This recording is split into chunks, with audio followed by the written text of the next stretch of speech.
श्री महामति कहे ऐसाथ जी, दीप से ले ठट्ठा में, अब फेर कहूँ ठट्ठे की, भई भी तक जो हमसे, भई भी तक जो हमसे, अब कहूँ भी तक ठट्ठे की।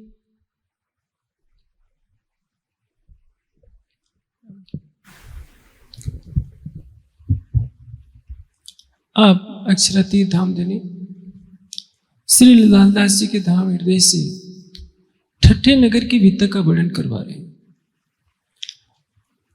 ठट्ठा नगर और लाठी बंदर ये आज संभवतः पाकिस्तान में चले गए हैं, जिनको आज कराची कहा जाता है।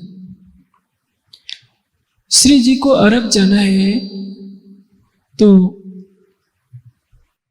दीप बंदर से चलते हुए मंडई याद होते हुए श्री जी समुद्र के किनारे किनारे वाले भागों से ठट्ठे नगर पहुंचते हैं। ठट्ठे नगर में सबसे पहले नाथा जोशी से भेंट होती है, बंधन भाई भी मिलते हैं और भी सुंदर सा ठाकुर भाई जिंदादास मिलते हैं। बंधन के यहाँ श्री जी कुछ दिन ठहरते हैं, 10-12 दिन, और उसके पश्चात लाठी बंदर आते हैं। लाठी बंदर से श्री जी दवाई की दुकान पे ठहरते हैं और वहां से प्रस्थान करना है मस्कत के लिए। प्रस्थान भी कर देते हैं। 17 दिन नाव, जिसको आज की भाषा में जहाज कहते हैं, समुद्र में चलती तो है, लेकिन पुनः तूफान आता है और नाव पुनः लाठी बंदर आ जाती है, क्योंकि कुछ आत्माएं रह गई होती है। वही होता है जो धामधनी चाहते हैं। नीति का कथन है, वलीसी केवलम ईश्वर इच्छा। हम कुछ सोचते हैं, लेकिन वही तो होगा जो राज्य चाहेंगे। ठट्ठे नगर में चिंतामणि की आत्मा प्रतीक्षा कर रही है, लालदास जी की आत्मा प्रतीक्षा कर रही है। वह लालदास जी की आत्मा जिनके ऊपर जागने का एक बहुत बड़ा उत्तरदायित्व है, श्री जी के साथ जिनको छाया की तरह रहना है, वही लालदास जी अभी माया में फंसे पड़े हैं सेठ लक्ष्मण दास के रूप में। जब तक वो जागृत न हो, जागने का कार्य तेजी से कैसे बढ़ेगा। एक एक आत्मा पर राज्य की नजर है कि कैसे किसको निकालना है, क्योंकि ये माया का संसार कैसा है, गोविंद भेड़ा भूत का मंडल। इसमें हर वस्तु आकर्षक लग रही है, लेकिन सार कुछ भी नहीं। सेमल का फूल देखिए कितना सुंदर होता है। एक कौवा आसक्त हो गया सेमल के फूल को देखकर कि जब ये फूल इतना सुंदर है तो इसका फल कितना मीठा होगा। जब फल लगा, उस कौवे ने बेचारे महीनों तक बाट देखी थी, चोंच मारा तो उसकी चोंच में केवल रुई आई, खाने को कुछ नहीं मिला।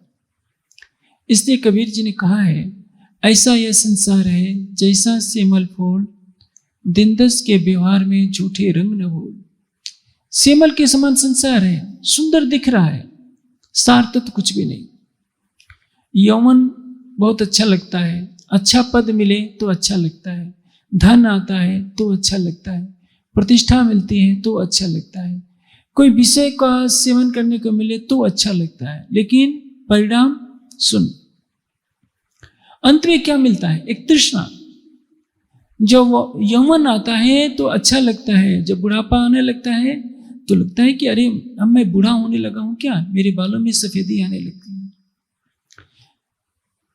धन आता है तो बहुत अच्छा लगता है, जब धन वही लूट जाता है पुनः दुख का कारण बनता है। खुद पद मिलता है, हमको बहुत बड़ा पद मिल गया संसार में, हम खुश होते हैं, जब पद छोड़ते हैं तो दुख होता है। संसार में हर वस्तु दुखदाई है, सासु संत किसी के पास नहीं है। और जो इसी संसार को सब कुछ मान लेते हैं, उनको केवल पश्चाताप के आंसू बहाने पड़ते हैं। संसार दिखने के लिए है, वास्तव में तो यह तो है ही नहीं। ये तो एक मृग तृष्णा है कि हम यह पाले यह पाले। सब कुछ पाया, राज्य के चरण कमल न मिले तो जीवन अधूरा रह जाता है। अब परमधाम की आत्माएं जो परमधाम की रहने वाली है, माया में आने के बाद कोई सेठ लक्ष्मण दास बनी है, कोई चिंतामणि के रूप में, महंत के रूप में है। दोनों को पता नहीं कि हम कौन है। एक अपने को सेठ समझ रही है, एक अपने को महंत समझ रही है। माया का आवरण दोनों पर है। सबको निकालना है। अब श्री जी पुनः लाठी बंदर से ठट्ठे नगर आते हैं। ठाकुरी बाई, जिंदादास सब मिलते हैं, सब सेवा करने लगते हैं और वहां चर्चा प्रारंभ हो जाती है। चर्चा का प्रवाह जैसे बढ़ता है, आप जानते हैं फूल खिलता है तो उसकी सुगंध फैलती है। कबीर जी ने एक बहुत ऊंची बात कही है, कबीरा संगत सादगी जो गंधी का वास, जो कुछ गंधी दे नहीं तो भी वास सुवास। इत्र बेचने वाला जब इत्र बेच रहा हो, आपके पास पैसे नहीं है खरीदने के लिए, तो भी जब इत्र बेचते समय कुछ सुगंध तो आपके पास आएगी। उसी तरह से किसी संत पुरुष की समीपता में आप रहेंगे तो कुछ न कुछ ज्ञान का प्रकाश मिलेगा। अब श्री जी की चर्चा प्रारंभ हो जाती है, लोग सब आने लगते हैं वाणी चर्चा का प्रवास देखकर सुनने के लिए। श्री जी से कोई कहता है, वहां के जो भी सुंदर साथी, श्री जी ने से सबने कहा कि धाम देने यहां पर एक चिंतामणि नाम के महंत रहते हैं। उनके 1000 शिष्य हैं। यदि आप उनसे बातें कीजिए तो हो सकता है उनके अंदर कोई परम धाम की आत्मा दिख जाए। अब श्री जी स्वयं चले जाते हैं। पहले तो हुआ करता है प्यासा कुएं के पास जाता है। कभी कभी ऐसा भी देखने को मिलता है कि कुआं खुद चलकर प्यासे के पास आता है कि मेरा जल पियो, क्योंकि उसका उद्देश्य है दूसरों को तृप्त करना। अब अक्षरातीत आए हैं, जो महंत की गादी पर बैठा है, कुछ तो अभिमान की चादर ओढ़कर ही बैठा होगा कि मैं किसी के पास क्यों जाऊं।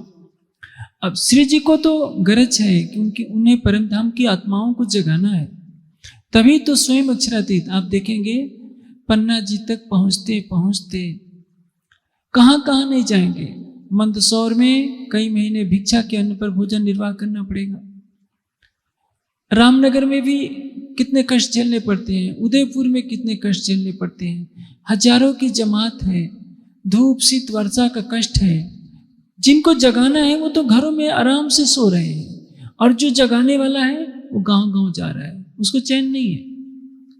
रात को वृक्षों के नीचे शयन, चाहे वर्षा हो रही हो, चाहे शीत पड़ रही हो, या चिलचिलाती धूप हो। जो जागृत हो रहे हैं वो तो अपने घरों में आराम से खा रहे हैं, पी रहे हैं, संगे संबंधियों में हंस बोल रहे हैं। अब श्री जी जाते हैं, चिंतामणि जी देखकर प्रसन्न होते हैं और कहते हैं कि बताइए, आप कुछ देने आए हो तो मुझे दीजिए, और यदि आप लेना चाहते हैं तो मेरे पास जो कुछ है मैं देने के लिए तैयार हूं। यदि आप कहिए तो मैं अपने योग बल से आपको चतुर्भुज स्वरूप विष्णु का साक्षात्कार करवा सकता हूं, या ज्योति स्वरूप का दर्शन करवा सकता हूं, या सहस्रशाही शेष नारायण का दर्शन करवा सकता हूं। 3 चीजें हैं। पौराणिक मान्यता में यह माना जाता है कि ब्रह्मा विष्णु शिव सृष्टि के चलाने वाले हैं। वेद को यह स्वीकार नहीं है। वेद की मान्यता क्या है कि ब्रह्मा विष्णु शिव सृष्टि के प्रारंभिक पुरुष हैं। संकल्पिक सृष्टि में इनकी गणना होती है। सृष्टि के प्रारंभ में ये पैदा होते हैं नारायण के संकल्प से। चतुर्भुज का अर्थ क्या होता है? गीता में भी वर्णन आता है कि चतुर्भुज स्वरूप को अर्जुन का दर्शन कराया। चतुर्भुज स्वरूप में 4 चीजें हैं। एक हाथ में शंख है, एक में चक्र है, एक में गदा है, और एक में पद्म है, यानी कमल का फूल है। ये सब अलंकारिक वर्णन है। जैसे कहा जाए कि रावण के 10 सिर थे, 10 सिर नहीं थे। 10 विद्याओं का पंडित था, इसलिए कहा जाता है कि वो 10 सिर वाला था। ब्रह्मा जी के 4 मुख हैं। 4 मुखों की क्या आवश्यकता? सामान्य रूप से एक विद्वान गंभीर अध्ययन करेगा दिन रात तो एक वेद का विशेषज्ञ होता है। ब्रह्मा जी अंग उपांग सहित 4 वेदों के विद्वान है, इसलिए उनको चतुर्मुख कहा जाता है। आप सोचिए, किसी के 4 मुख चारों दिशाओं में हो तो बेचारा वो सोएगा कैसे? लेकिन ये अलंकारिक वर्णन है। न तो ब्रह्मा के 4 मुख हैं, न शिव के न 5 मुख हैं, न रावण के 10 मुख हैं। ये सब अलंकारिक वर्णन है।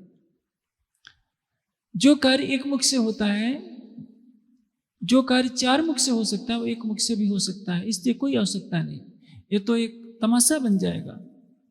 लेकिन अलंकार को न समझने के कारण सबने क्या कह दिया कि हाँ, ब्रह्मा जी के 4 मुख हैं। एक घटना कही जाती है कि एक बार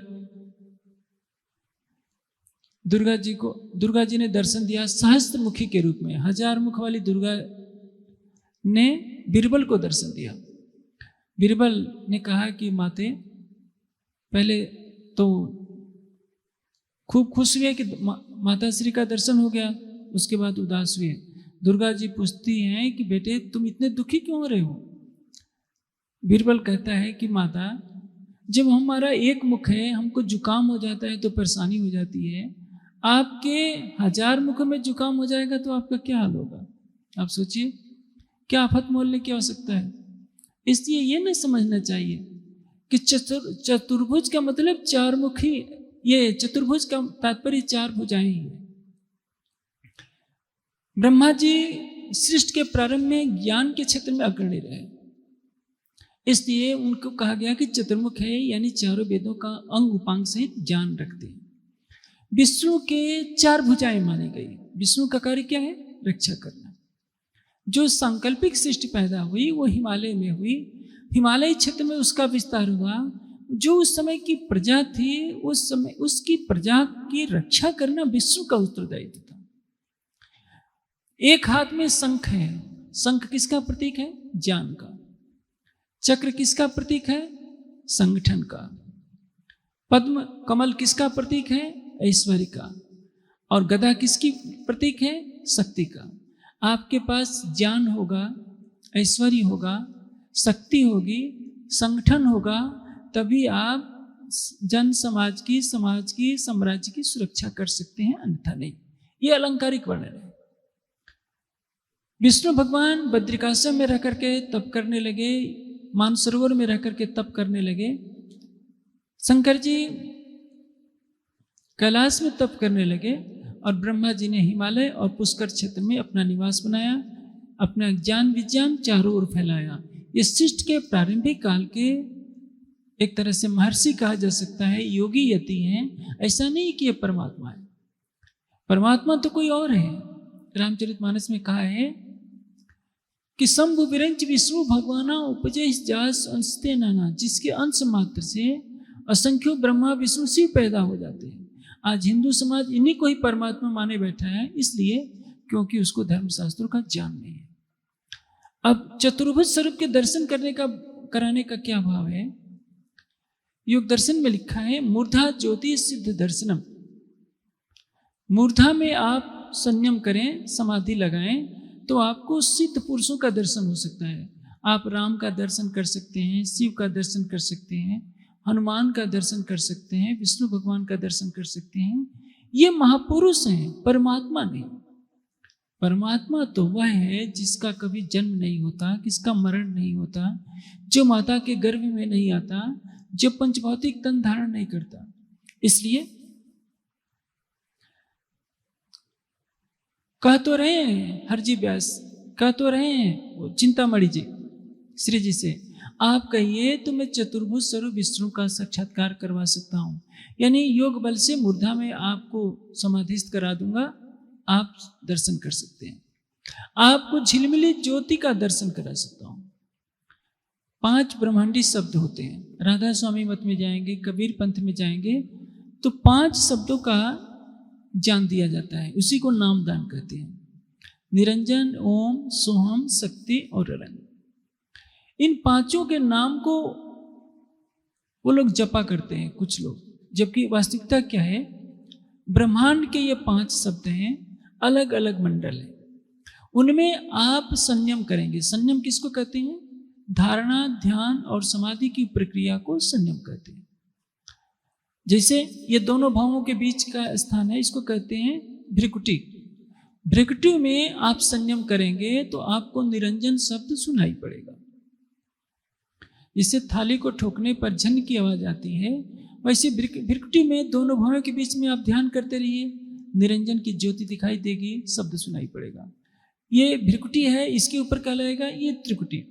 यहाँ पर आप मन को एकाग्र कीजिए, धारणा ध्यान कीजिए, तो आपको ओम शब्द सुनाई पड़ेगा, ओम की ध्वनि सुनाई पड़ेगी और ज्योति दिखाई पड़ेगी। उसके ऊपर और ध्यान कीजिए तो आपको सोहम शब्द सुनाई पड़ेगा, और 10वें द्वार से थोड़ा और नीचे ध्यान कीजिए तो आपको शक्ति शब्द सुनाई पड़ेगा, और 10वें द्वार में आप ध्यान करेंगे तो ब्रह्मांड का आखिरी छोर है, वहाँ रणंग शब्द सुनाई पड़ेगा और झिलमिल ज्योति दिखाई पड़ेगी। झिलमिल ज्योति का तात्पर्य क्या है, अपने जीव की ज्योति आपको दिखाई पड़ेगी 10वें द्वार में। यहाँ योगी महात्मा जाकर के रुक जाते हैं कि हमने ज्योति स्वरूप का दर्शन कर लिया, हमने परमात्मा को पा लिया, यहीं से भटकाव शुरू हो जाता है। ध्यान समाधि में किसी को सूर्य के प्रकाश का दर्शन हो गया, किसी को चंद्रमा के प्रकाश का दर्शन हो गया, किसी को कुछ जुगनू के जैसे तारों के जैसे प्रकाश के दर्शन हो गया, तो इसका मतलब नहीं है कि उसने परमात्मा का दर्शन कर लिया। प्रकृति का जो प्रकाश दिखाई पड़ता है उसी को लोग परमात्मा का दर्शन मानकर भटक जाते हैं। 10 अनहद भी होते हैं, 10 अनहद होते हैं, ताल, मृदंग, झांझ, डंप, सिंह गर्जन, मुरली, वीणा, सहनाई, किंकड़, ये सब मधुर ध्वनियाँ हैं। ओम के क्षेत्र में जैसे ये मैंने कहा, जब आप यहाँ ध्यान करेंगे अगल बगल, जैसे ही मन एकाग्र होगा, ब्रह्मांड की ये ध्वनियाँ हैं आपको मोहक रूप में सुनाई पड़ेगी। दुनिया में इनसे अधिक मधुर ध्वनि आपने कहीं नहीं सुनी होगी। योगी इन्हीं के जाल में फंस जाता है, ये माया के बंधन है, इसको परमात्मा का रूप नहीं मानना चाहिए। आज वहाँ ब्यास जी जाइए, 10-10 लाख लोग एक एक दिन वहाँ पहुँचते हैं, भंडारा होता है तो 10 लाख की संख्या हो जाती है, और सारी साधना इन्हें 5 शब्दों पर केंद्रित हो जाती है। इस प्रकृति से परे होकर बेहद मंडल में कैसे जाना है ये उनको नहीं मालूम है। चौपाइयाँ जरूर जानते हैं, लेकिन 5 शब्दों को सुनने के लिए, इसका नाम दान लेने के लिए बेचारे लोग कितनी कठोर सेवा करते हैं। उनकी सेवा के सामने हमारा समाज कहीं नहीं ठहरता है। वहाँ 1 घंटे केवल चर्चा होती है, 1 घंटा ध्यान कराया जाता है, लेकिन संख्या होती है 10 लाख की। हमारे यहाँ 8 घंटे ध्यान कराया जाता है, जब चितवनी शिविर लगता है तो 2 घंटे का प्रवचन होता है, 1 घंटे आसन प्राणायाम होते हैं, 11 घंटे का कार्यक्रम होता है। फिर भी देखा जाता है सुंदर साथ सेवा से कितना भागते हैं। चारों तरफ गंदगी पड़ी होती है, सबसे कहना पड़ता है कि भाई आप अपने कमरे के आगे की सफाई कीजिए, आप कीजिए, क्योंकि हम सुंदर साथ में सेवा भावना नहीं है। हाँ, प्रशंसा करनी होगी उन सरदार लोगों को, सिखों जो गुरुद्वारों में जाते हैं। कहीं भी गुरुद्वारे में जाएंगे कहीं गंदगी नहीं देखने को मिलेगी। राधा स्वामी के किसी भी स्थान में जाएंगे आपको गंदगी नहीं मिलेगी। वहाँ सेवा में हर कोई समर्पित रहता है। कहने का तात्पर्य क्या है, उनके लिए 1 घंटे की चर्चा वो भी कोई उच्च स्तर नहीं होता, और 1 घंटे का ध्यान बहुत बड़ी संपदा होती है। अब कह रहे हैं चिंतामणि जी कि आप बताइए, यदि आप कहेंगे तो मैं 10 अनहदों की ध्वनि भी सुनवा सकता हूँ, झिलमिल ज्योति भी दिखवा सकता हूँ। शेष साई, शेष किसको कहते हैं, शून्य को, शून्य कहते हैं निराकार को। निराकार में जो शयन कर रहा है उसको कहते हैं शेष साई नारायण, या उसको कहते हैं आदि नारायण। सर्प के ऊपर नारायण नहीं सो रहे हैं। ये सारा वर्णन तो अलंकारिक है। इस अलंकार को न समझने के कारण सभी यही मानते हैं कि शेष नाग की सैया बनाकर नारायण सोते रहते हैं। ये पुराणों में लिखा है। जब 5 तत्व थे ही नहीं तो नाग कहाँ से पैदा हो गया।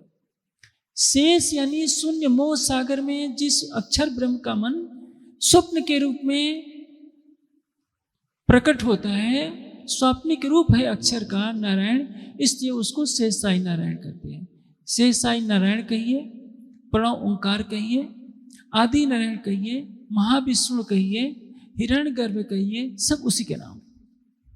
इसको न समझने के कारण लोगों ने मान लिया कि शेष नाग की सैया बनाकर नारायण सोते रहते हैं। ऐसा कहीं कुछ नहीं है। नार कहते हैं मोह सागर को। मोह सागर में जिसका निवास है वो है नारायण। अपनी योग साधना के कारण प्रसिद्ध थे चिंतामणि जी। उनके गुरु जी थे वाराणसी के। उन्होंने कहा था कि चिंतामणि, क्योंकि काशी में कबीर जी का जन्म हुआ था और काशी में बहुत बड़ा मठ है कबीर पंथ का। वो कबीर मत के अनुयायी थे।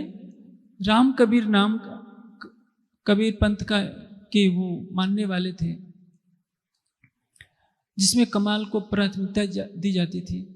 आज दुर्भाग्य से ये देखने को मिलता है, कबीर पंथ के जो भी बड़े बड़े महात्मा होते हैं सब अपने को कबीर जी का अवतार घोषित कर देते हैं और यही मानते हैं कि कबीर जी से बड़ा कोई नहीं हुआ। देश में जितने भी सभी महात्मा हैं, अभी रामपाल जी जो कैद खाने में शायद हैं, वो भी कहते थे कि मैं ही कबीर जी का अवतार हूँ, मैं ही परमात्मा स्वरूप हूँ। और भी कई महात्मा हैं, जम्मू की तरफ भी एक महात्मा जी का बहुत प्रचार है, वो भी कहते हैं कि मैं ही कबीर जी का अवतार हूँ। ये भ्रम चल पड़ा है। अब उनके गुरु जी ने कहा, बरस 5 बीतेगा 5005 तब यह वचन होएगा साचा। उन्होंने कहा कि चिंतामणि तुम प्रतीक्षा करना, तुम्हारे जीवन काल में विद्यानंद बुद्ध निष्कलंक स्वरूप का मिलन होगा और तुम्हारे लिए वह सुनहरा अवसर होगा।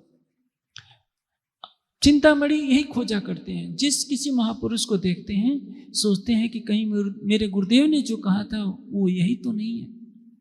अब श्री जी कहते हैं कि भाई मैं तो लेने आया हूं, आप बताइए।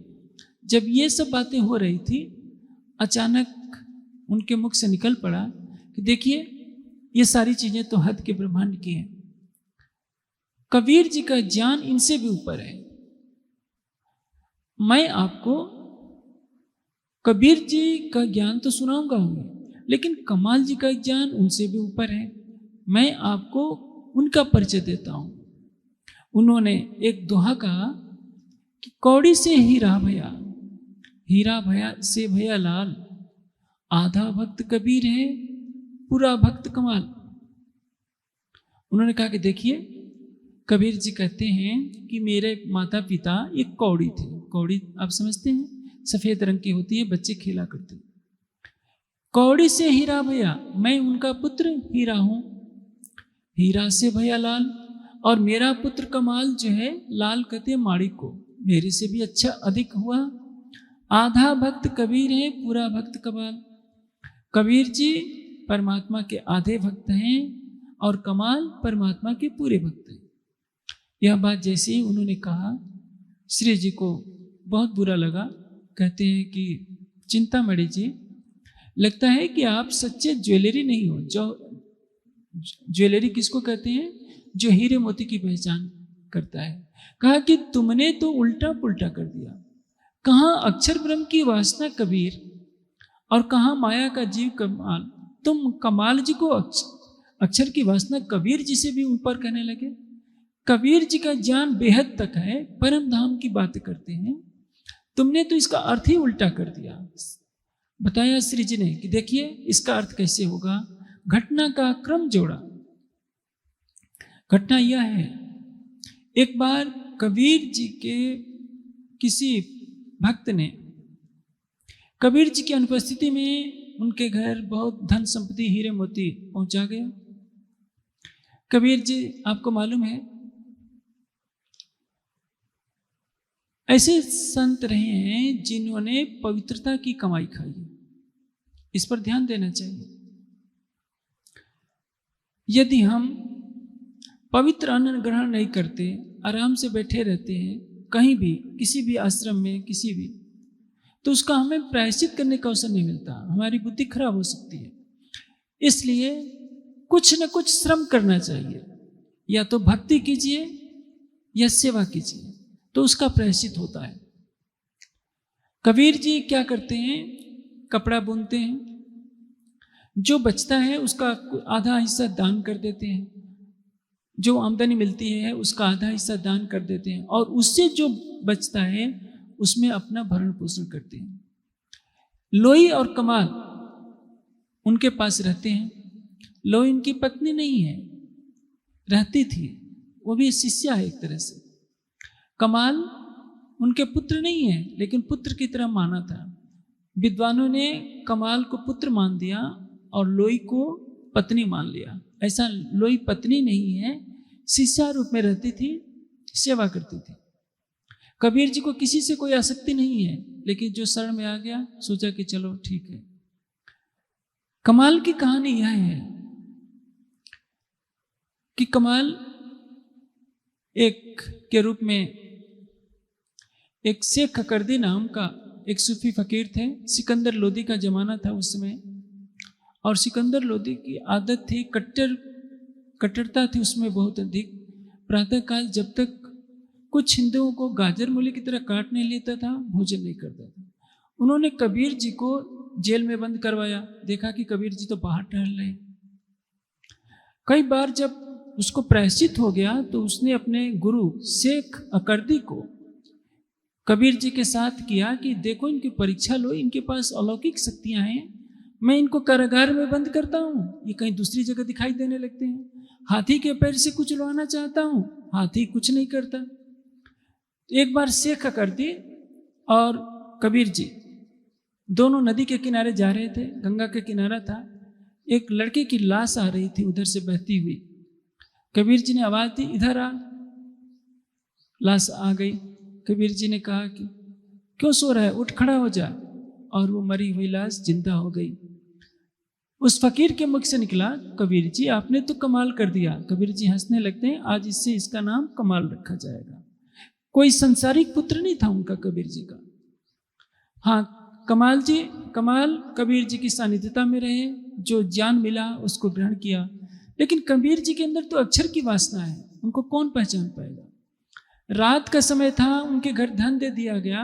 रात को जब आते हैं कबीर जी तो उन्होंने फटकार लगाई कमाल को भी और लोई को भी कि तुमने बिना मेरी स्वीकृति के ये धन क्यों रख लिया। उस युग में आजकल की तरह मोबाइल का युग तो था नहीं कि फोन करके पूछ लेते कि ये लाए हैं धन, रखे कि नहीं रखे। कोई श्रद्धा से दे गया तो रख लिया। कबीर ने कहा कि इस धन को फेंको तभी मैं घर में घुसूंगा, नहीं तो नहीं घुसूंगा। अब प्रातःकाल हो रहा था। कमाल ने सारा जो धन था, जवाहरात, हीरे मोती, जो भी सोना, बाहर फेंकना शुरू किया। बस्ती के लोगों ने देखा तो क्या कहा, कबीर जी संत कहलाते हैं, घर में इतना धन छिपाए बैठे थे। ये कमाल कितना बड़ा संत है कि देखिए हीरे मोती जवाहरात को तो फेंक रहा है और कबीर जी छिपा कर रखे थे। दुनिया की नजरों में परमात्मा का सच्चा भक्त कौन हुआ? कमाल। और कबीर जी आधे भक्त, जो महात्मा तो कहलाते हैं लेकिन माया का मोह रखते हैं। सच्चाई क्या थी? कबीर जी आधे भक्त हैं माया के, अंदर से परम संत हैं, बेहद का ज्ञान रखते हैं, अपनी कृपा दृष्टि से किसी को भी बेहद का साक्षात्कार करा सकते हैं। लेकिन ऊपर से गृहस्थी का चोला धारण कर रखा है कि कपड़ा भी बुनते हैं। दुनिया देखने पर दुनिया वाले ये समझते हैं कि ये तो कोई गृहस्थ संत है, लेकिन कबीर जी की कोई वास्तविक पहचान नहीं कर पा रहा है। इसको कहते हैं आधा भक्त कबीर है, पूरा भक्त कमाल। यानी कबीर जी जो है माया के आधे भक्त हैं, परमात्मा के पूरे भक्त हैं, और कमाल परमात्मा के आधे भक्त हैं, माया के पूरे भक्त हैं। उसका उल्टा अर्थ उन्होंने कर दिया था।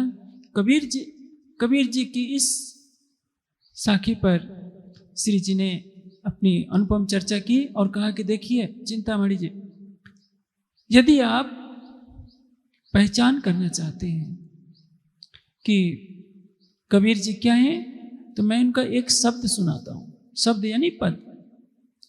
एक पलक से गंग जो निकसी, हो गई 34 पानी, उस पानी तो पर्वत ढांपे दरिया लहर समानी। इसमें इस चौपाई का 2 प्रकार से अर्थ किया जाता है अपनी अपनी मान्यता के अनुसार। एक मान्यता के अनुसार 2 पलके हैं, अक्षर ब्रह्म और आनंद अंग श्यामा जी। आनंद अंग और सतंग 2 पलके हैं। एक पलक से गंग जो निकसी, हो गई 34 पानी। एक पलक से मोह सागर का विस्तार हुआ, जो चारों तरफ फैल गया। पानी ही पानी फैल गया, यानी मोह सागर फैल गया।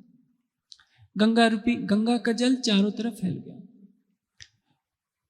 उसमें दोनों पर्वत डूब गए। दोनों पर्वत कौन है? सतंग और आनंदंग।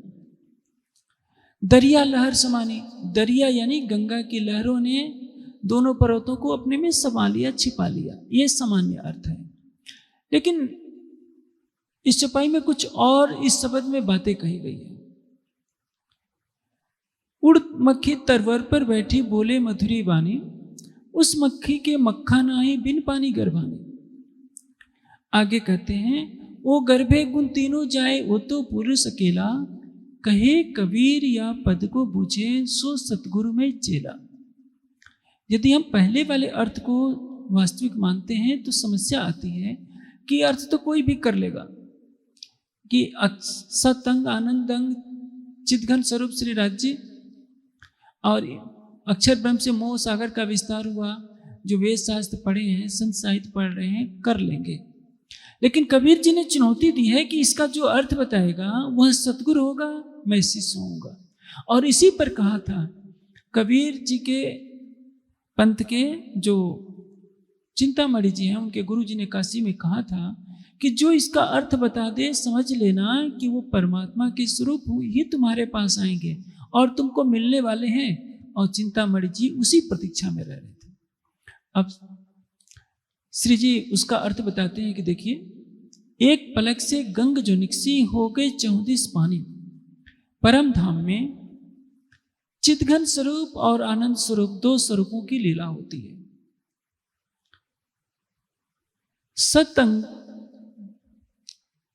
अक्षर ब्रह्म में परमात्मा को क्या कहते हैं? सतचित और आनंद। चिदघन स्वरूप श्री राज्य के नेत्र विलास से परम धाम में प्रेम और आनंद की लीला होती है। पूरा परम धाम स्वलीला अद्वैत है। चिदघन स्वरूप श्री राज्य का ही दिल श्यामा जी और सखियों के रूप में लीला करता है, वह अक्षर की लीला नहीं है। इसलिए दोनों पलकों से जो सच्चिदानंद परब्रह्म का स्वरूप है, चित्त और आनंद के रूप में क्रीड़ा कर रहा है। राज्य क्या चाहते हैं? मेहर का दरिया दिल में लिया तो रूहों के दिल में खेल देखने का ख्याल उपजे। मेहर का दरिया क्या है? राज्य अपने स्वरूप की पहचान कराना चाहते हैं। एक तो पातशाही अर्श की, दूजे वहदत का इश्क, सो दिखलाने रूहों को पहले दिल में लिया हक। अपनी मार्फत की पूर्ण पहचान कराना चाहते हैं, अपने दिल की पहचान कराना चाहते हैं। इसलिए मेहर का दरिया दिल में लिया, सखियों के अंदर इच्छा पैदा कर दी कि ये माया का खेल मांगे, और अपने सतंग अक्षर ब्रह्म के अंदर ये इच्छा पैदा कर दी कि ये परम धाम की लीला की इच्छा करें। दोनों एक दूसरे के खेल देखने की इच्छा कर रहे हैं। इसको कहते हैं मेहर का दरिया दिल में लिया। जब आशिक अटूट प्रेम करता है तो अपना पूरा दिल लुटा देता है। राज्य ने अपना पूरा दिल लुटाया, यानी अपने दिल के, अपने स्वरूप की पहचान देनी चाहिए। तो ये लीला पैदा की कि आनंद अंग को सत की लीला देखने के लिए प्रेरित कर दिया और सत को आनंद की लीला देखने के लिए प्रेरित कर दिया। इसको कहते हैं मेहर का दरिया दिल में लिया तो रूहों के दिल में खेल देखने का ख्याल उपजा। एक पलक से गंग जो निकसी हो गई 34 पानी। चित स्वरूप, चिद्रूप स्वरूप, चिदघन स्वरूप श्री राज्य के एक पलक से उनके दिल में इच्छा हुई। एक पलक से गंग जो निकसी, गंगा यानी इच्छा रूपी गंगा। एक पलक से गंग जो निकसी हो गई 34 पानी। राज्य ने अपने मन में इच्छा की कि मैं अपने हृदय का भेद बता दूं, तो सारे परमधाम में पानी पानी हो गई। वो इच्छा रूपी गंगा फैल गई। 3 पानी तो पर्वत ढांपे। उस इच्छा रूपी गंगा में दोनों पर्वत डूब गए, सतंग और आनंदंग। अक्षर ब्रह्म क्या चाह रहा है कि मैं परमधाम की लीला देखूं।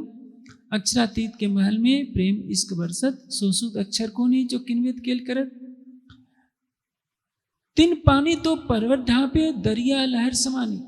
दरिया के 2 अर्थ होते हैं, एक नदी भी होता है और सागर भी होता है। सागर की लहरों में सब समा गया, यानी मेहर के सागर ने, जो मेहर का सागर है अक्षरातीत के दिल में, कि मैं सबको अपनी पहचान कराऊं, उसमें सब समाहित हो गए। यानी राज्य अपने स्वरूप की पहचान देना चाहते हैं। उड़ मक्खी तरवर पर बैठी बोली मधुरी वाणी। अब ये कब होगा? खेल बनेगा। खेल जब बनेगा तो परब्रह्म के आदेश की शक्ति से ही सब कुछ होगा। उड़ मक्खी तरवर पर बैठी बोले मधुरी वाणी। तरवर यानी संसार रूपी वृक्ष। परम धाम की आत्माओं को इस खेल में आना है, अक्षर ब्रह्म को आना है, अक्षरातीत को आना है। तो मधुरी वाणी यानी संसार के सभी ग्रंथों में साक्ष्य लिखवा दी कि सच्चिदानंद परब्रह्म अपनी आत्माओं के साथ पधारे हैं। उड़ उस मक्खी के मक्खा नाही बिन पानी गर्भानी। परब्रह्म की आदेश शक्ति का कौन प्रियतम होगा? क्योंकि जो आदेश शक्ति है उन्हीं का स्वरूप है। बिन पानी गर्भानी, गर्भ यानी बिना पति के ही उसको गर्भ हुआ। कहने का आशय क्या है? परब्रह्म की आदेश शक्ति स्वयं उनका स्वरूप है, इसलिए उनके आदेश से संसार रूपी सृष्टि के गर्भ की रचना हुई। संसार गर्भानी का मतलब संसार रूपी सृष्टि का प्रकटन हुआ, यानी यह सृष्टि प्रकट हुई। आगे कहते हैं, ओ गर्भे गुण तीनों जाए। उस गर्भ से सत्व रजतम की साम्य अवस्था वाली प्रकृति का प्रकटन हुआ। वो गर्भे गुण तीनों जाए, वो तो पुरुष अकेला परमात्मा है, इस सृष्टि से अलग है। उस इच्छा के कारण, उस परब्रह्म के आदेश के कारण सत्व रजतम की साम्य अवस्था वाली प्रकृति पैदा हुई, जिससे मोह जल का विस्तार हुआ और उससे तीनों गुण प्रकटे, मोह सागर फैला। कहे कबीर या पद को पूजे, सो सतगुरु में चेला। कबीर जी कहते हैं कि जो इसका रहस्य बता देगा, मैं उनका शिष्य होऊंगा और वो मेरा सतगुरु होगा। यह अर्थ कर कर श्री जी वहां से चल देते हैं। अब चिंतामणि व्याकुल हो जाते हैं, अपने शिष्यों से कहते हैं कि देखो, मैं इतने वर्षों से जिनकी बाट देख रहा था, ये वही स्वरूप है जो इस शब्द का अलौकिक अर्थ बताए। आज तक किसी को ये मालूम नहीं था। अब ये जैसे आपस में विचार कर रहे थे, श्री जी वहां से सुंदर साथ के साथ चल देते हैं। अब चिंतामणि को आग लग जाती है हृदय में। चिंतामणि ढूंढत फिरे, कहाँ वह साधु का ठोर। बहुत पुकार करो किस खातिर, ये तो सुपन स्वरूप बेहद बनज का होएगा साथी, एक लवे हो से टूटू। संसारी जीवों के सामने परम धाम का ज्ञान सुनाइए, उनको कुछ अच्छा नहीं लगेगा। उनको सिनेमा के गीत सुनाइए, उसमें पागल हो जाएंगे, संसारिक चीजों में पागल हो जाएंगे। लेकिन जो बेहद की आत्मा होगी, परम धाम की आत्मा होगी, उसको बेहद का या परम धाम का थोड़ा भी ज्ञान मिल जाए तो उसके लिए तड़प हो जाती है। इसलिए वाणी कहती है, एक लवे होसी टुक टुक। वाणी के एक शब्द पर वो टुक टुक हो जाएगी, यानी फना हो जाएगी। श्री जी वहां ठट्ठा नगर में कल्लू मिश्र नाम के कथावाचक भी थे, उनके यहाँ भी गए थे। देखा कि वो तो केवल पौराणिक कहानियां सुना करके लोगों का मनोरंजन भर करते हैं, कोई आध्यात्मिक तत्व ज्ञान की चर्चा नहीं होती। आप देखते हैं टीवी पर आजकल भागवत की कथाओं की कितनी भीड़ होती है, लेकिन परमात्मा के बारे में कम बताया जाता है।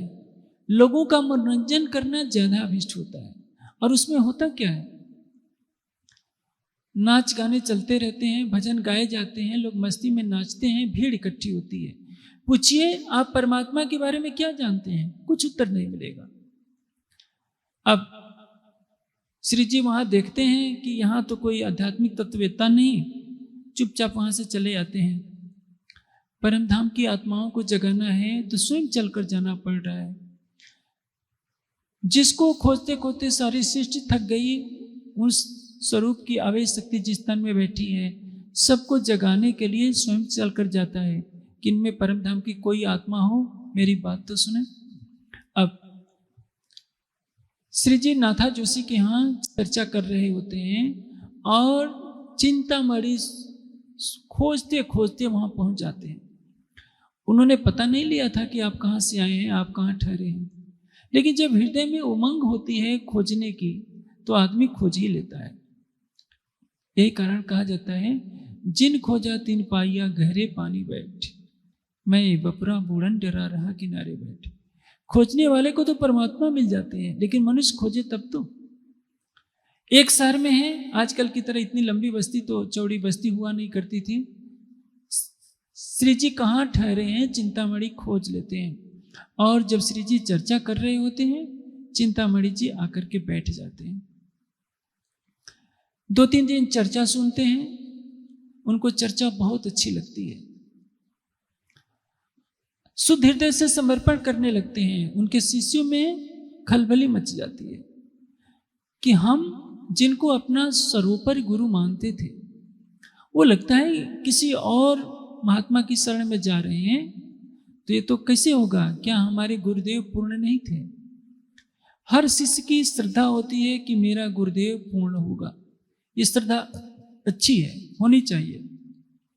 लेकिन एक चीज ध्यान रखनी चाहिए, पूर्ण केवल परमात्मा है, और जो उस पूर्ण से जुड़ा होता है वो कभी भी इस बात का अहंकार नहीं लेता कि मैं पूर्ण हूं। पूर्ण होते हुए भी पूर्णता का अहंकार नहीं लेगा, क्योंकि जिस दिन अहंकार ले लेगा उसकी पूर्णता समाप्त हो जाएगी।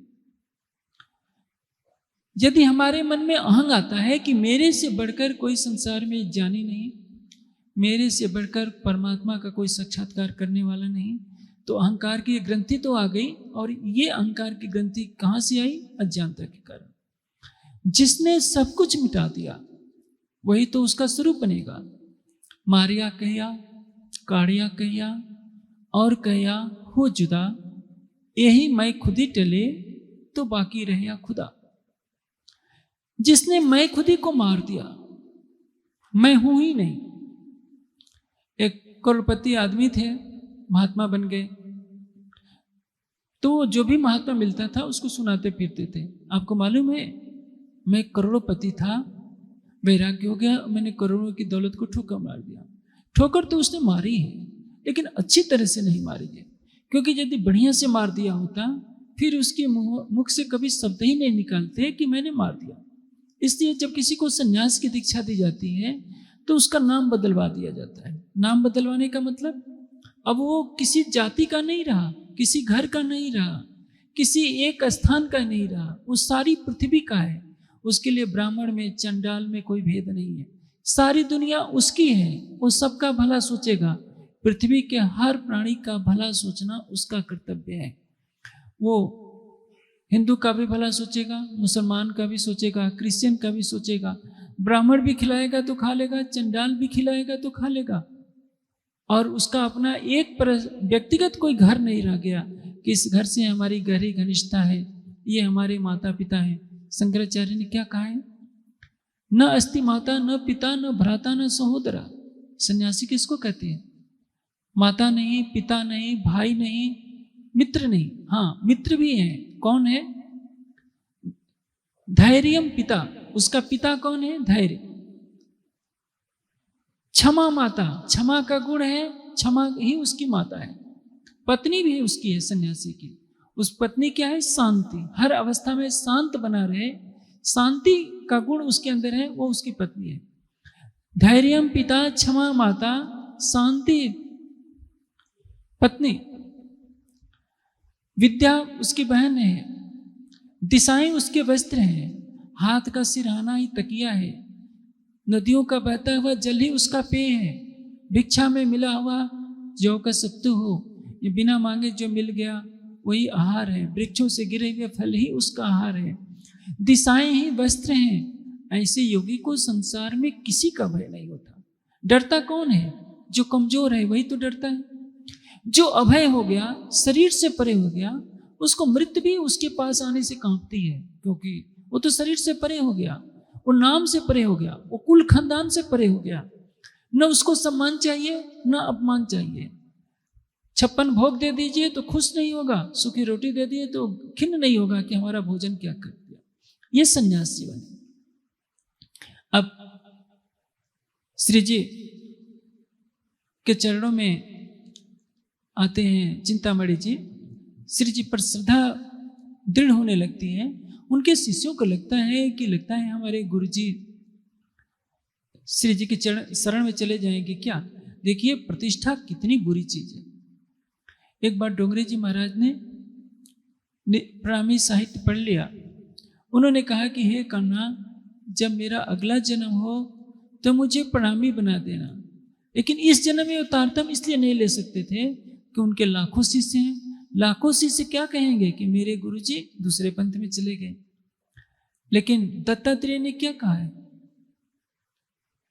दत्तात्रेय को कहीं से ज्ञान मिले, वेश्या से भी ज्ञान मिल रहा है, ग्रहण कर रहे हैं। अजगर शांत होकर के बैठा है, हाय तो नहीं मचाता कि भोजन तो मिलेगा ही। पक्षी से भी ज्ञान ग्रहण कर रहे हैं। पक्षी चुक चुक करके लाता है, अपना खाता है, संग्रह नहीं करता। अजगर संग्रह नहीं करता। वेश्या से भी ज्ञान ले रहे हैं। जहां से ज्ञान मिल रहा है उसको ग्रहण कर रहे हैं। इसलिए कहा जाता है कि दत्तात्रेय ने 24 गुरु किए थे। गुरु अनेकों होते हैं। सतगुरु कौन? अभी आप कीर्तन सुनेंगे। सत चाहो तो सबदा चिन्हो आप न देवे दिखाई। अखंड की राह दिखाने वाला सतगुरु होता है, जो इन उल्टी से उल्टाई किए पिया प्रेमी करे सन्मुख। संसार में जिससे भी ज्ञान मिलता है उसका सम्मान कीजिए, उससे ज्ञान ग्रहण कीजिए। सांख्य शास्त्र में कपिल जी कहते हैं सट पदवत, जैसे भौरा अनेक फूलों से पराग चूसता है, उसको यह नहीं देखना है कि सामने कमल का फूल है या गेंदे का फूल है या कोई अन्य फूल है। पराग जिस भी फूल में है उसे वो ग्रहण करता है। उसी तरह से जहां से भी ज्ञान मिलता है उसको आप ग्रहण कीजिए और लक्ष्य तक पहुंचिए। आजकल एक मान्यता चल गई है कि अपने गुरु को छोड़कर जो किसी अन्य की चर्चा सुनने जाएगा वो नरक में जाएगा। डरा दिया जाता है। ऐसा क्यों किया जाता है? कि मेरे बाड़े की भेड़ें मेरे से बंधी रहे, मेरे से कहीं अलग ना हो। यही सबसे बड़ी समस्या है। मनुष्य का हृदय विशाल होना चाहिए। जिससे आपने ज्ञान ग्रहण किया है उसका सम्मान कीजिए जीवन भर। लेकिन यदि आत्म कल्याण के लिए ज्ञान कहीं भी मिलता है तो उसको ग्रहण कीजिए। ये माया का धन नहीं है, सौदेबाजी नहीं है। लेकिन जहाँ चढ़ावे का प्रश्न होता है वहाँ कोई भी गुरु ये नहीं चाहता कि मेरे शिष्य कहीं और जाने पाए। और शिष्य भी सोचते हैं कि हमने जिस गुरु को धारण किया वो पूर्ण गुरु है, यदि वो किसी की शरण में जाते हैं तो हमारी इज्जत चली जाएगी। इसलिए शिष्यों में भी बेचैनी फैल जाती है। एक दिन चर्चा के क्रम में श्री जी ने कुछ खंडनी कर दी चिंतामणि जी की। चिंतामणि जी को अभी माया का असर था। अकेले में श्री जी से कहते हैं कि श्री जी, मैं तो आपके शरणागत हो ही चुका हूं, क्योंकि मैंने पहचान कर ली है कि आपके रूप में स्वयं परमात्मा का स्वरूप आया है। लेकिन मेरे शिष्यों के सामने कभी कम से कम मेरी खंडनी न कीजिए, क्योंकि मेरे शिष्य क्या कहेंगे कि मेरे गुरु जी की खंडनी हो रही है। ये सबसे बड़ी समस्या है। कोई भी पति अपनी पत्नी के सामने अपना अपमान नहीं सहन कर सकता। उसको बहुत बुरा लगेगा कि मेरी पत्नी के सामने मुझे कोई कहे। कोई शिक्षक यह सहन नहीं कर सकता है कि उसके विद्यार्थियों के सामने उसको कोई कुछ कहे। चिंतामणि के सामने भी समस्या थी कि उनके शिष्यों के सामने उनकी कोई खंडनी करेगा तो उनका अपमान होता है कि मेरे शिष्य मेरे से क्या कहेंगे। लेकिन जिसने इस बाधा को कर लिया उसके लिए परमात्मा से मिलना कठिन नहीं रह जाता। एक बहुत बड़ी माया है। एक ट्रेन में एक बंगाली परिवार जा रहा था। अचानक किसी बात पर झगड़ा हुआ। उस परिवार को के प्रमुख को किसी ने चांटा मार दिया। तो उस व्यक्ति ने कहा कि मेरी पत्नी को चांटा मार कर दिखाओ, मैं बताता हूं। फिर उसने उसकी पत्नी को चांटा मार दिया। फिर उसने कहा कि मेरे बच्चों को चांटा मार कर दिखाओ तो मैं तुम्हें ठीक कर दूंगा। उसने फिर अपने बच्चों को भी, उसके बच्चों को भी चांटा मार दिया। जब घर आए सबने कहा कि तुम्हारे से झगड़ा हुआ था, तुमने हमको क्यों पिटवाया? कहा कि तुम नहीं पीटे जाते तो मेरी हंसी उड़ाते कि मैं अकेले पीटे गया। ये संसार है। अपनी इज्जत के लिए दुनिया जीती है, परमात्मा के लिए नहीं जीती। जिसने इज्जत को किनारे कर दिया वही तो करेगा जिसका अहंग चूर हो चुका है।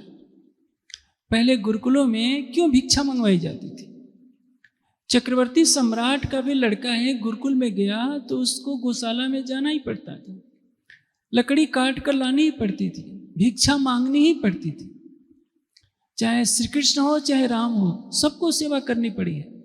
आज बच्चे आधुनिक समय में ऐसी विद्यालयों में पढ़ते हैं, एयर कंडीशनर हैं स्कूल, कॉन्वेंट स्कूल हैं, और ऐसे विद्यालयों से निकले हुए बच्चे अपने माता पिता को भी प्रणाम करने में अपना अपमान समझते हैं। क्यों?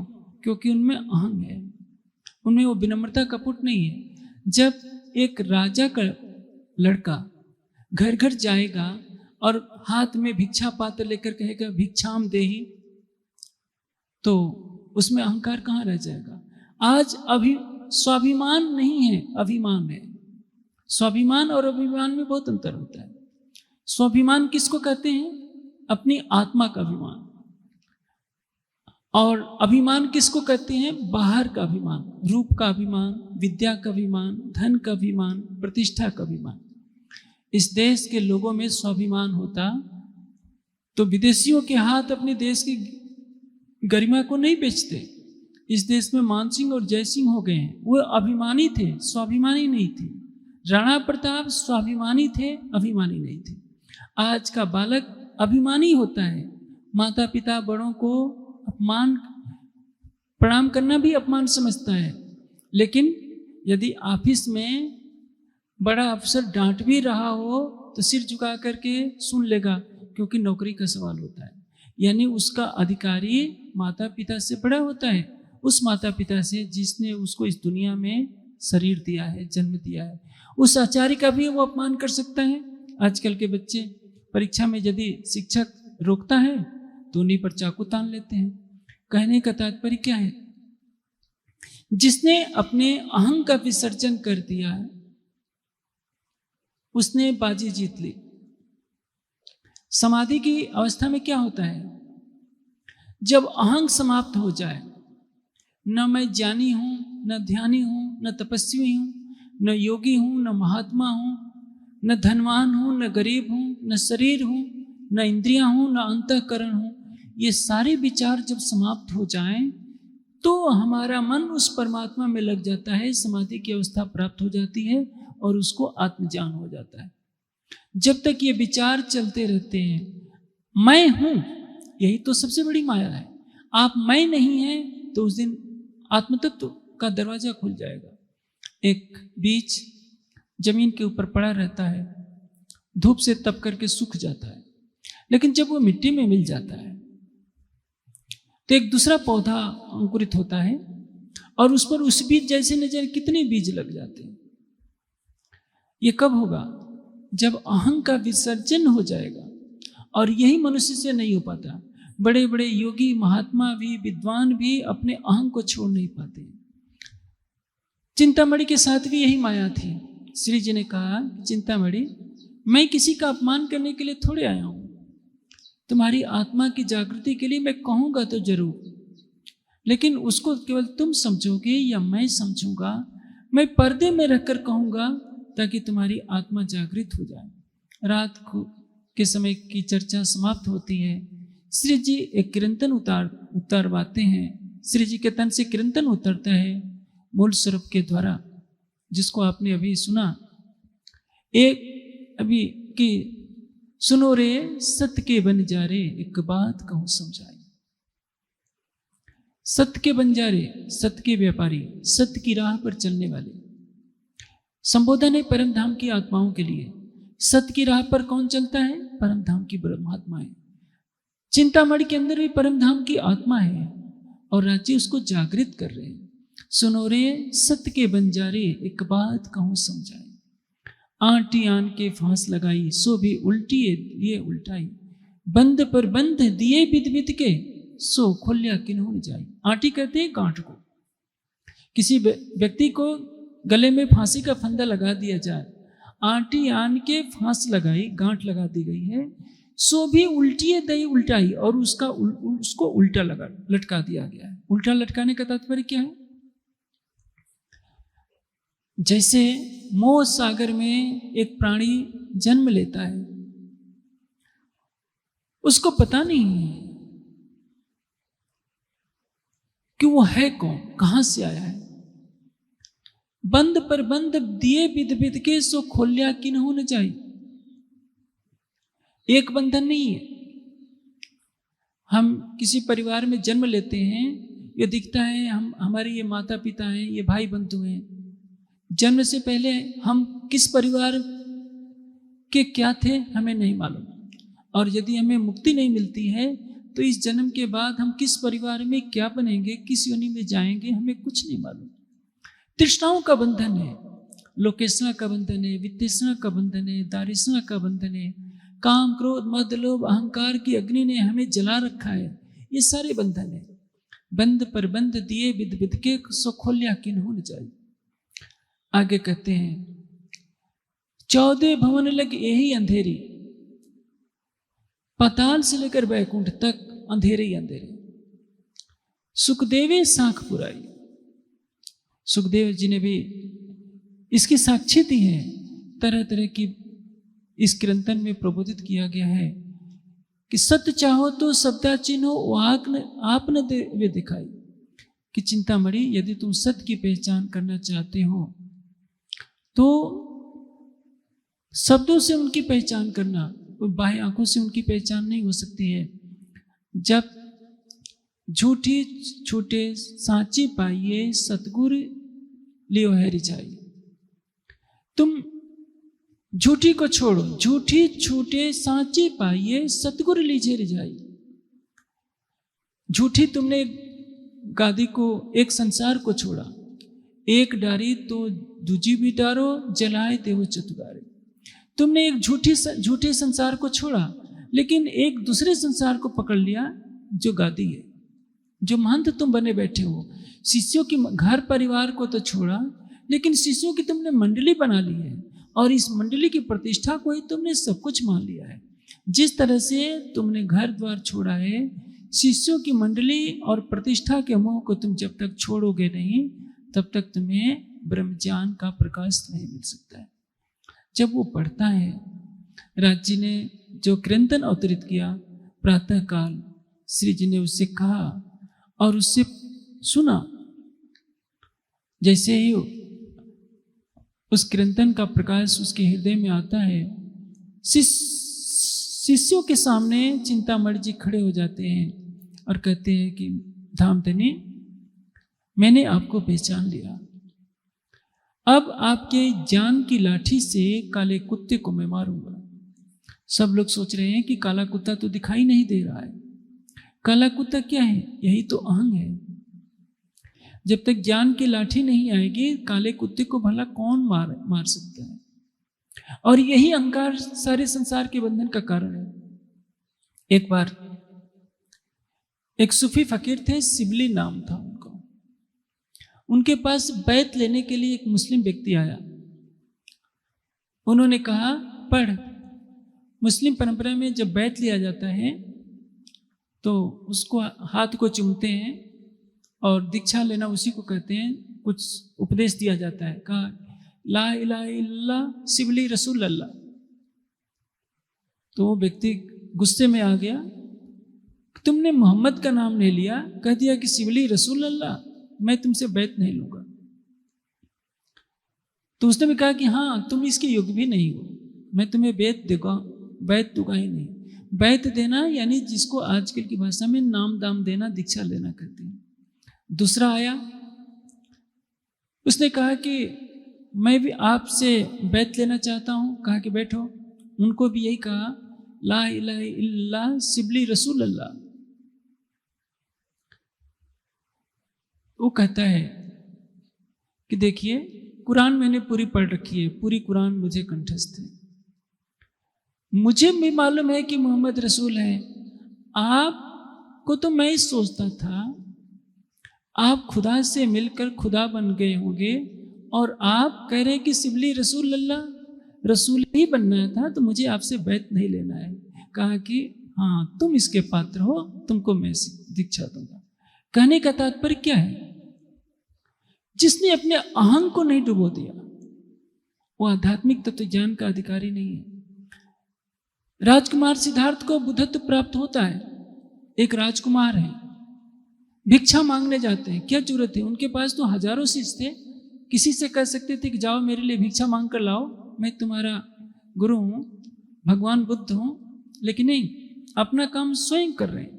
खुद जाते हैं भिक्षा में, चंडाल भी भिक्षा दे उसको ग्रहण करते हैं, राजा भी भिक्षा दे उसको ग्रहण करते हैं। एक फल दे दिया किसी ने तो भी ग्रहण कर लिया, कोई भोजन दे दिया तो भी ग्रहण कर लिया, कोई आसक्ति नहीं है। आजकल तो सन्यास की छीछा लेदर हो रही है। जो जितना बड़ा महाराज कहलाएगा उसके भोजन बनाने वाले उतने ही लोग इकट्ठे होते हैं। आजकल बड़ा महात्मा किसको माना जाता है? जिसके पास कई गाड़ियां हो, जो फ्लाइट में यात्रा करता हो, और जिसके भोजन बनाने में कई लोगों का समूह इकट्ठा होता हो। जैसे एक राजा महाराजा की सेवा होती है वैसे ही उनकी सेवा करनी पड़ती है। राजकुमार सिद्धार्थ ने तो सारा सुख देखा हुआ है, उन्होंने तो धूप शीत वर्षा का कष्ट नहीं देखा, उनको इस संसार के व्यंजन नहीं चाहिए। जिसने धूप नहीं देखी, धूप का कष्ट नहीं देखा, शीत का कष्ट नहीं देखा, 7 वर्ष की घोर साधना के पश्चात बुद्धत्व प्राप्त करता है तो वृक्ष के नीचे, शरीर भी छोड़ता है तो वृक्ष के नीचे, जन्म भी धारण करता है तो वृक्ष के नीचे। उसको वातानुकूलित कमरा नहीं चाहिए, एसी कार नहीं चाहिए, फ्लाइट नहीं चाहिए। जीवन भर बुद्ध ने कभी पैरों में चप्पल नहीं पहनी, महावीर स्वामी ने चप्पल या जूता नहीं धारण किया, महावीर स्वामी ने तो वस्त्र भी धारण नहीं किया। आज का सन्यास के नाम पर कलंक है। कहने का असत्य क्या है कि आप प्रतिष्ठा की चाहत को अलग कर दीजिए। एक बात देखा जाए, बेचारे गृहस्थी लड़ते हैं पदों के लिए, ये पद है, धन है, इसके लिए गृहस्थी लड़ते हैं। जो महात्मा होते हैं उनमें भी लड़ाई होती है कि हमारी चर्चा सुनने के लिए ज्यादा लोग क्यों नहीं आते, हमारे शिष्य कहीं कम तो नहीं हो गए, या हमारे शिष्यों को कोई बहका तो नहीं रहा है। ये राग द्वेष का बंधन उनमें भी चलता है, और जो इन सारे द्वंद्वों से परे हो गया, समझ लीजिए आत्मज्ञान ब्रह्म ज्ञान का वही अधिकारी होता है। श्री जी कहते हैं कि शाबाश चिंतामन, अब तुमने सचमुच अब काले कुत्ते को मार डाला है। और सब शिष्यों के साथ बैठकर चिंतामणि तारतम लेते हैं। खुले तौर पर कह दिया कि ये इनको तुम महात्मा नहीं समझना, इनके अंदर साक्षात अक्षरातीत के चरण कमल हैं, ये अक्षरातीत के स्वरूप हैं। इन्हीं के बारे में मेरे गुरुदेव ने कहा था कि जो इसका रहस्य खोलेगा वो साक्षात परमात्मा का स्वरूप होगा। मैं तो इनकी शरण में जा रहा हूँ, तुम में से जिसकी इच्छा हो इनके चरण ग्रहण कर ले। आपको मालूम है कि समुद्र के किनारे रहने वाले अधिकतर मांसाहारी होते हैं, इसलिए श्री जी ने वहाँ 5 प्रतिज्ञाएं कराई, 4-5 बातों का परहेज कराया। एक तो हराम कया मांस को, दूजा हराम शराब, तीसरी औरत वीरानी तजे तो पावे हयाती आम, चोरी और झूठ बोलना इनका छुड़ाया उधर। मांस खाना महापाप है, शराब पीना महापाप है। हमारी भारतीय संस्कृति में क्या कहा जाता है? मातृवत परदारेश पर द्रवेश लोष्टवत, आत्मोत सर्वभूतेश या पश्चित से पंडिता। संसार के हर स्त्री को मां के दृष्टि देखना, दूसरे के धन को मिट्टी के समान देखना, और अपने ही सभी प्राणियों को अपने समान सभी प्राणियों को देखना। 3 चीजें हैं।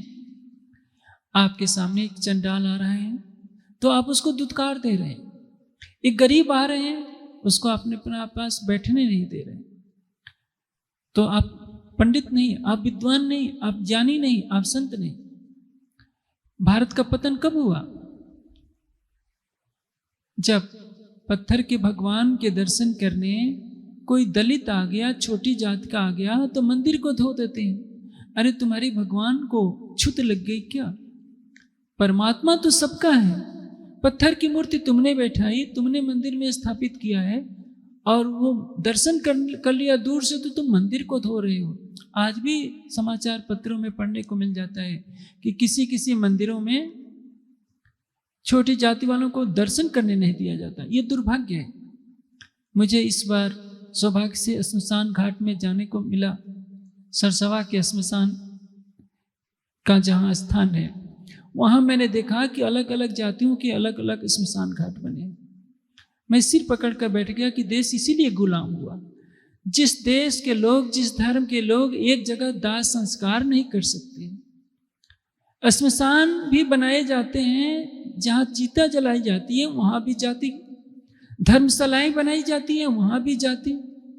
मानव की जाति तो एक है, लेकिन जहाँ जाति का इतना झगड़ा चल रहा हो, वहाँ अशिक्षा के सिवा और कुछ नहीं। मंदिरों में भी यही प्रवृत्ति देखी जाती है कि अमुक जाति का व्यक्ति ही मंदिर में जा सकता है। मंदिर का दरवाजा तो सबके लिए खुला होना चाहिए। परमात्मा सबके लिए है, सूर्य चंद्रमा सबके लिए है, आकाश सबके लिए है, हवा सबके लिए है। लेकिन परमात्मा को जाति विशेष से बांध देना, व्यक्ति विशेष से बांध देना एक बहुत बड़ा अन्याय है। अब श्री जी ने कहा कि जो इन 5 नियमों का पालन कर सकता है उसी को तारतम्य मिलेगा। सबने ग्रहण किया। जिसको ईमान आया, धाम देने ने जिस पर विशेष कृपा की, वो श्री जी के चरणों में आया। अब धीरे धीरे वाणी का प्रकाश फैलना शुरू होता है। चर्चा का प्रभाव पूरे नगर में फैलते रहता है। एक और घटना विशेष घटती है। चतुरा नाम का एक ब्राह्मण रहता है जिसका नाम है चतुरदास। पुष्करणा ब्राह्मण है। पुष्करण क्षेत्र के रहने वाले थे। जिसे ब्राह्मणों में कई गोत्र होते हैं, गर्ग, गौतम, संडिल, इसी तरह से वो पुष्करणा ब्राह्मण अपने को कहलाते थे। वो श्री जी की सेवा में दूध लाया करते हैं और वो काम करते हैं लालदास जी के गोदाम में। लालदास जी, उनका नाम है सेठ लक्ष्मण दास। विदेश से उनके कई जहाजों से उनका व्यापार होता रहता है। गोदाम में जाकर वो पूछते हैं कि सेठ जी, आप तो जीवन भर भागवत की कथा कहते रहे हैं, सुनते रहते हैं, भागवत के आप इतने बड़े विद्वान हैं, आप ये बताइए, आप तो बार बार कहा करते हैं कि अखंड ब्रज रास अलग हैं, वो ब्रह्मांड अलग है, क्या आप जानते हैं कि वो कहाँ है? लक्ष्मण दास कहते हैं कि भाई मुझे तो नहीं मालूम, तुम क्या जानते हो? कहते हैं कि ये बताइए, आप कहते हैं कि वो ब्रह्मांड अलग है, तो कब नजर आएगा? सेठ लक्ष्मण दास कहते हैं कि जब दिव्य दृष्टि मिल जाएगी तो नजर आ जाएगा। चतुरा ब्राह्मण पूछता है कि दिव्य दृष्टि कब पाओगे? जब 5 तत्व का ब्रह्मांड ही नहीं रहेगा, जब आपका शरीर छूट जाएगा, 5 तत्व 3 गुण नहीं रहेंगे, तो अखंड ब्रज और रास कहाँ रहेंगे? लालदास जी चौंक जाते हैं सेठ लक्ष्मण दास कि यह तुमने जान कहाँ सुना है? कहा है? कहते हैं चतुरा कि तुम्हारे ही नगर में इतने दिन हो गए, साक्षात अक्षरातीत के स्वरूप आए हैं, ये ज्ञान दे रहे हैं, आपके पास समय कहाँ है? आपको तो धन कमाने से ही फुर्सत नहीं। सेठ लक्ष्मण दास कहते हैं कि मुझे वहाँ ले चलो, मैं अवश्य उनकी चर्चा सुनूंगा। कहते हैं कि नहीं, जब तक उनकी स्वीकृति नहीं होगी मैं आपको नहीं ले जाऊंगा। आकर श्री जी से पूछते हैं कि धामधनी सेठ लक्ष्मण दास इस नगर के सर्वमान्य सेठ हैं, आपके चरणों में आना चाहते हैं। श्री जी कहते हैं कि ले आइए। उनके पास कई और भी सेठ बैठे रहते हैं, वो मना करते हैं कि नहीं धामधनी, वो तो बहुत अहंकारी है। श्री जी कहते हैं कि नहीं, जो आना चाहते हैं उसको आने दो। सेठ लोग सोचते हैं कि यदि लक्ष्मण दास आ जाएंगे तो हमारी महत्ता कम हो जाएगी। कहीं भी जाइए, माया कहीं ना कहीं अपना डेरा बनाए रखती है। श्री जी के पास जो जाते हैं उनके हृदय से भी अभी माया पूरी निकली नहीं है, क्योंकि उनकी अभी आत्मा जागृत नहीं हुई थी। अब सेठ लक्ष्मण दास आते हैं, श्री जी के दर्शन करते हैं, उनको अलौकिक आनंद की प्राप्ति होती है। श्री जी देख लेते हैं कि अरे ये तो यही लालदास जी जिनके अंदर आसपाई की आत्मा है, जागने का बहुत बड़ा मुद्दा इनके ऊपर है, ये यहाँ सेठ बने बैठी है। अब 2-3 दिन आते हैं, चर्चा सुनते हैं, अखंड ब्रज और रास की चर्चा सुन करके मुग्ध हो जाते हैं। एक दिन बाग में टहल रहे होते हैं, टहलते टहलते उनका माली जिसका नाम है जिंदा दास पूछता है कि सेठ जी, आजकल आप कथा सुनने जा रहे हैं, लेकिन जिनकी कथा सुनने जाते हैं, क्या आपने उनको पहचाना है कि वो कौन है कथा सुनाने वाले? सेठ लक्ष्मण दास को बहुत शर्मिंदगी झेलनी पड़ती है कि पहले तो जो मुझे दूध देने वाला था उसने मुझे शर्मिंदा कर दिया कि आप जिस अखंड ब्रजरास को मानते हैं वो अखंड ब्रजरास है कहाँ, मुझे उत्तर नहीं आया। अब जो मेरा माली है ये भी मुझे सिखापन दे रहा है कि जिसकी चर्चा सुनने जाते हो क्या आपने उसकी पहचान की है? कहा कि भाई मैंने तो नहीं पहचाना, तुम बताओ। अब जिंदा दास माली कहता है कि सेठ जी क्या आपने भागवत में मार्कंड का दृष्टांत पढ़ा है? कहा कि हाँ पढ़ा तो है। जिंदा दास माली पूछते हैं कि आपने सीखा क्या? मार्कंड की कहानी है। मार्कंडेय ऋषि एक महान योगेश्वर हैं, भागवत में वर्णित है। वे इतना तप करते हैं कि नर नारायण ऋषि उनके सामने प्रकट होते हैं और आशीर्वाद देते हैं। उनकी चाहना क्या है कि मैं परमात्मा से जुड़ा भी रहूं, परमात्मा के चरणों में भी रहूं और माया भी अच्छी तरह से देख लूं। आशीर्वाद देकर नारायण ऋषि चले जाते हैं। एक दिन पुष्पभद्रा नदी के किनारे ध्यान में बैठे रहते हैं मार्कंडेय ऋषि। अचानक जल प्रलय उसी समय हो जाता है। थोड़ी ही देर में उनका जब ध्यान टूटता है तो देखते हैं कि चारों ओर पानी ही पानी है, कुछ नजर नहीं आता, सारी पृथ्वी जल में डूब गई होती है। एक बरगद के पत्ते पर एक छोटा सा शिश खेल रहा होता है। उस बालक के सौंदर्य पर जैसे ही वो दृष्टिपात करते हैं, वो बालक सांस लेता है तो वो उसके मुख में चले जाते हैं, मुख से होते हुए पेट में, और उसमें सारी सृष्टि दिखाई देती है। असंख्यों सूर्य चंद्रमा सारी सृष्टि दिखाई देती है। फिर जब वो बाहर निकलते हैं तो देखते हैं कि बाहर तो पानी ही पानी दिखाई दे रहा है। इस तरह से उनको प्रबोध होता है। धीरे धीरे उनका ध्यान टूटता है। फिर देखते हैं कि कुछ नहीं है, यानी उनको अपने श्वास मात्र से अंदर लेकर के माया दिखा दी गई। दूसरा घटनाक्रम है जो तारतम वाणी में वर्णित है कि एक बार मार्कंडेय ऋषि सरोवर के किनारे चंदन घिस रहे थे। उसके पहले उन्होंने अपने आराध्य नारायण को प्रसन्न किया था। नारायण से उन्होंने यह वर मांगा कि आप अपने चरणों में भी बनाए रखिए और हमें माया भी दिखा दीजिए। नारायण ने कहा था तथास्तु। एक दिन जैसे ही वो नारायण चंदन घिस रहे होते हैं, नारायण को अपने समर्पित करने के लिए, उसी समय प्रलय की स्थिति आ जाती है। उनको निद्रा, मोह निद्रा में आवृत हो जाते हैं और देखते हैं कि स्वयं को एक स्त्री के रूप में देखते हैं। फिर नारायण, वो मार्कंडेय मैं नहीं हूँ, मैं एक स्त्री के रूप में परिवर्तित हो गया हूँ। वह स्त्री नदी में बहते बहते किसी धोबी के हाथ लग जाती है। अपरिचित है, उसको अपने स्वरूप का पता नहीं। धोबी उसको घर लाता है, उससे विवाह कर लेता है। कई संतानें पैदा हो जाती हैं और घर की मोह माया से त्रस्त होकर वो सोचती हैं कि मैं आत्महत्या कर लूं। जैसे ही आत्महत्या करने का प्रयास करते हैं, नारायण उनको आकर के बचा लेते हैं कि तुमको पता नहीं कि तुम कौन हो, तुम तो मार्कंडेय हो, तुम स्त्री नहीं हो। यही घटनाक्रम है। मार्कंडेय के इस दृष्टांत को देखकर जिंदादास समझाते हैं कि सेठ जी, जो ये कथा सुनाने आए हैं ये कोई साधु महात्मा नहीं है, वही अक्षरातीत हैं जिनसे परम धाम की आत्माओं ने इस कृवत किया था कि 100 बार देखो आजमाए के तो भी न भूले हम। आज ब्रजराज की बात आप जानते हैं और ये भी मालूम है कि ब्रजराज के रूप में, ब्रजराज के अंदर परम धाम की आत्माओं के रूप में आप भी थे, लेकिन जगाने के लिए जो प्राणनाथ जी के रूप में आए हैं, यही तो हमारे धाम धनी है। रास मिने खिलाए जी ने, प्रकट लीला करी है तिने, धनी धाम के कहलाए ये जो साथ को बुलावन आए। ये स्वयं अक्षरातीत धाम धनी है जो सब सुंदर साथ की आत्मा को जगाने के लिए आए हैं। अब तो लालदास जी की अंतर्दृष्टि खुल जाती है। उनको परम धाम के सिवा कुछ नजर नहीं आता। उठते बैठते सोते जागते उनका ध्यान केवल परम धाम में रहने लगता है। धीरे धीरे उनकी आत्मा जागृत हो जाती है, श्री जी के प्रति पूर्णतः समर्पित हो जाते हैं। अब श्री जी को जाना है मस्कत की तरफ।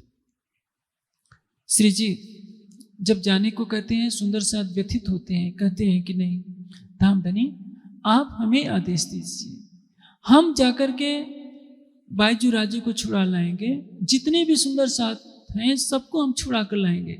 लालदास जी के पास इतना धन था कि अकेले ही सब कुछ कर सकते थे। श्री जी कहते हैं कि नहीं, वहां मेरे जाने का कुछ विशेष कारण है।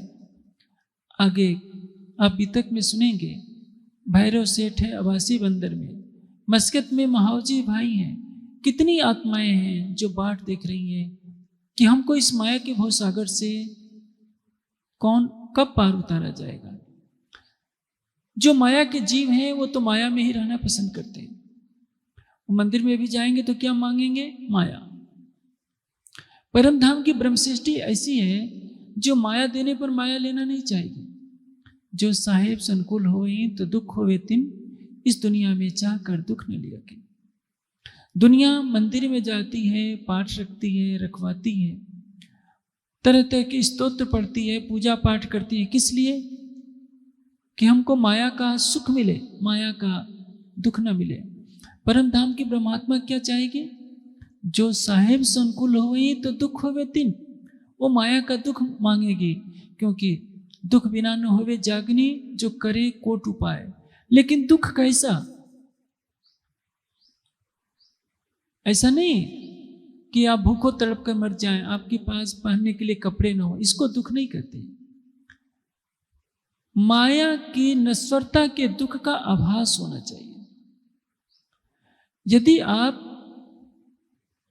कंगाल हैं, आपके पास रहने के लिए झोपड़ी भी नहीं है, खाने के लिए भोजन भी नहीं है, आप वृक्ष के नीचे सोते हैं, तो इसका मतलब ये नहीं कि आपको परम धाम मिल जाएगा और आप परमहंस बन जाएंगे।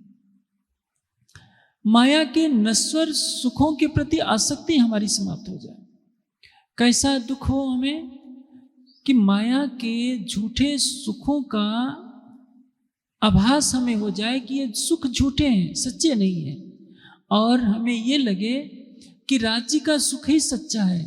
तो ऐसी स्थिति में यदि हम करोड़पति भी होंगे, हमारे अंदर विवेक पैदा रहेगा कि नहीं, माया के झूठे सुख में कोई सुख शांति नहीं है, शांति है एकमात्र श्री राज्य के चरणों में। तो माया हमारा कुछ भी नहीं बिगाड़ सकती। अब सेठ लक्ष्मण दास के पास बहुत धन है, सेवा भी करना चाहते हैं। श्री जी कहते हैं कि नहीं लक्ष्मण दास, मुझे जाना होगा, राज्य का ऐसा आदेश है, क्योंकि कुछ न कुछ कारण होगा, तभी बाईजू राज्य को वहाँ तेज गौरी जी को वहाँ जाना पड़ा है। और मैं जाकर उनकी जो भी हैं, जो भी आत्माएं हैं अरब देशों में, उनकी आत्मा को जागृत करूँगा।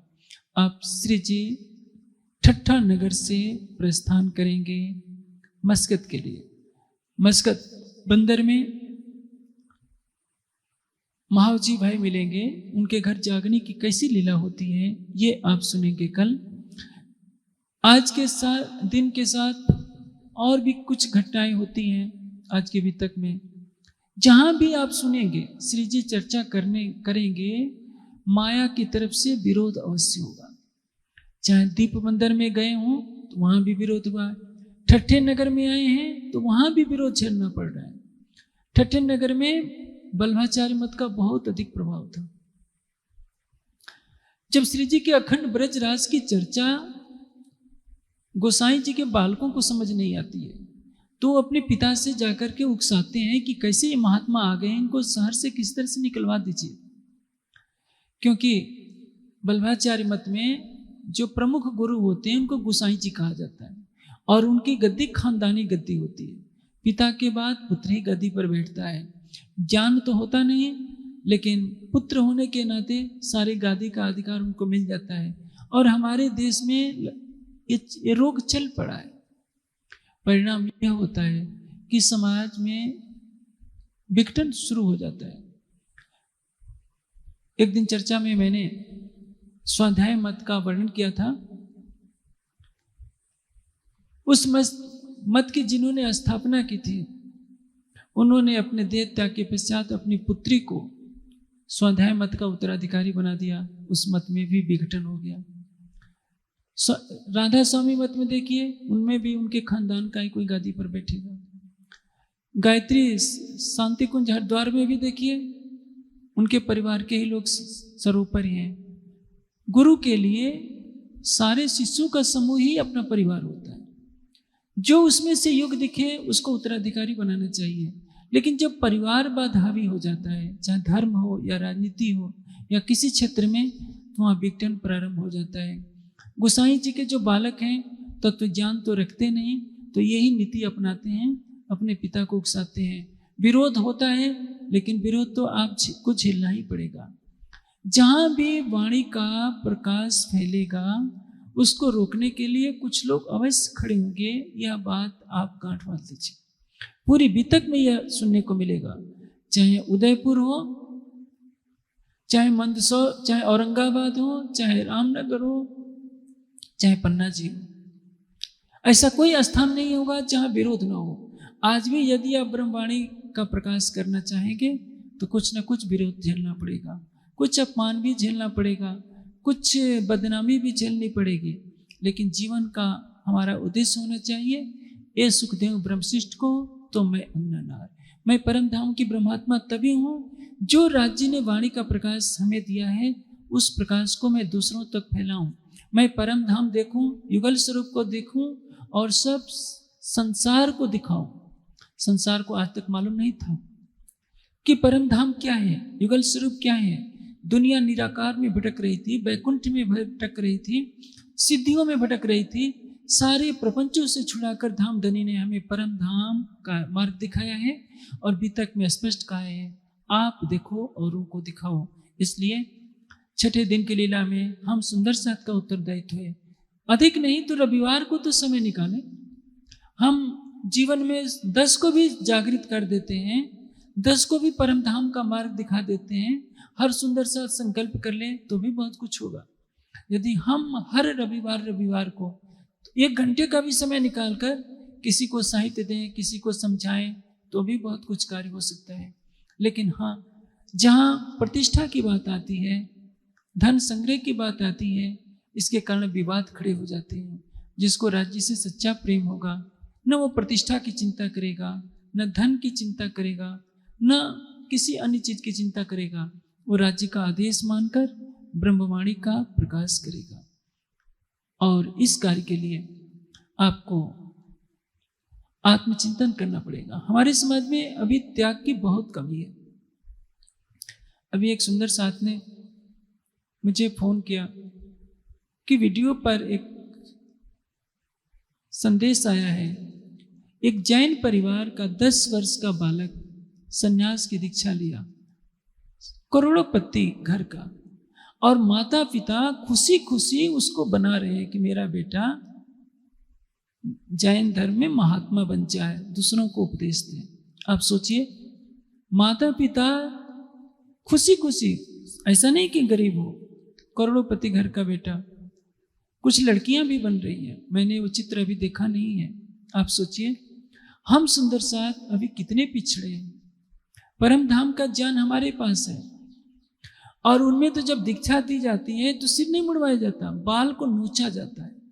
किसी का एक बाल उखाड़े तो कितनी पीड़ा होती है, और वो सब हंस रहे हैं, बाल नोचा जा रहा है और हंस रहे हैं। दुनिया निराकार तक के ज्ञान पाने के लिए तड़प रही है, अपना सर्वस्व निछावर कर रही है, और हम सुंदर साथ तो किसी भी तरह का त्याग नहीं करते।